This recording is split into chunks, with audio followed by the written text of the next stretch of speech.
Bonjour à tous, je suis le Dr Gailledra, je suis psychiatre addictologue. Bonjour à tous, Bruno Rocher, médecin psychiatre addictologue. Aujourd'hui, on souhaitait vous présenter l'ouvrage que nous avons écrit, Lucie et moi, au sujet des jeux vidéo et notamment de l'addiction aux jeux vidéo. Je travaille au CHU de Nantes dans une unité pour adolescents et au cours de mon cursus, je me suis particulièrement intéressée à la question de l'addiction aux jeux vidéo ainsi que des interactions familiales. C'était le sujet de ma thèse que j'ai passée avec le Dr Rocher.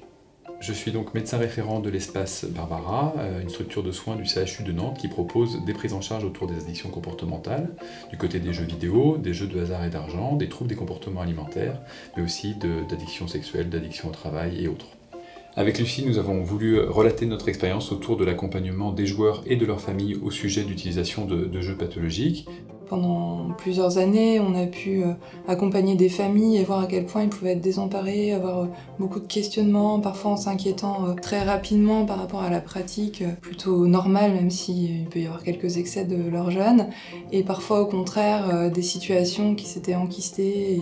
Un des buts principaux de l'ouvrage était de permettre aux familles de repérer donc les signes qui sont problématiques et pathologiques, qui nécessitent d'aller consulter les différentes portes de soins qui peuvent être proposées que nous décrivons dans l'ouvrage, et ainsi, dans les situations qui sont problématiques, réussir à obtenir l'aide nécessaire. Nous avons également voulu parler des jeux vidéo, donner quelques repères très pratiques aux parents, leur apporter une meilleure connaissance des jeux et une meilleure compréhension du plaisir que pouvaient y trouver les jeunes, de la fonction que ça peut aussi avoir avec les autres du même âge, dans la socialisation. Et puis il ne faut pas oublier qu'il y a très peu de jeunes finalement qui développent une addiction ou un usage problématique des jeux vidéo et que le but c'était aussi de dédramatiser et essayer de dédiaboliser aussi l'usage des jeux vidéo et permettre peut-être une pratique en famille. Avec Lucie, nous avons construit cet ouvrage pour donner des informations structurantes au grand public qui pouvait s'intéresser à ces questions de jeux vidéo. On s'est rendu compte que ça pouvait être aussi un ouvrage qui avait de l'intérêt en début de prise en charge thérapeutique auprès d'un psychiatre ou d'un psychologue, déjà pour apprendre quelques notions s'ils sont très loin de ces nouvelles cliniques que sont les utilisations excessives de jeux vidéo, de nouvelles technologies.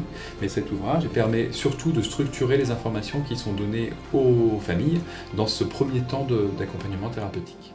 Un jeune qui vient consulter pour une addiction aux jeux vidéo, c'est avant tout, même quand l'addiction n'est pas constituée, la marque d'une souffrance et c'est aussi l'occasion d'évaluer s'il y a une pathologie psychiatrique sous-jacente, si on a affaire à un trouble d'hyperactivité, à une psychose débutante éventuellement ou à un trouble dépressif. Voilà, on vous souhaite une très bonne lecture en espérant que vous prendrez autant de plaisir à le lire que nous avons eu à l'écrire avec Lucie. Bonne lecture à tous!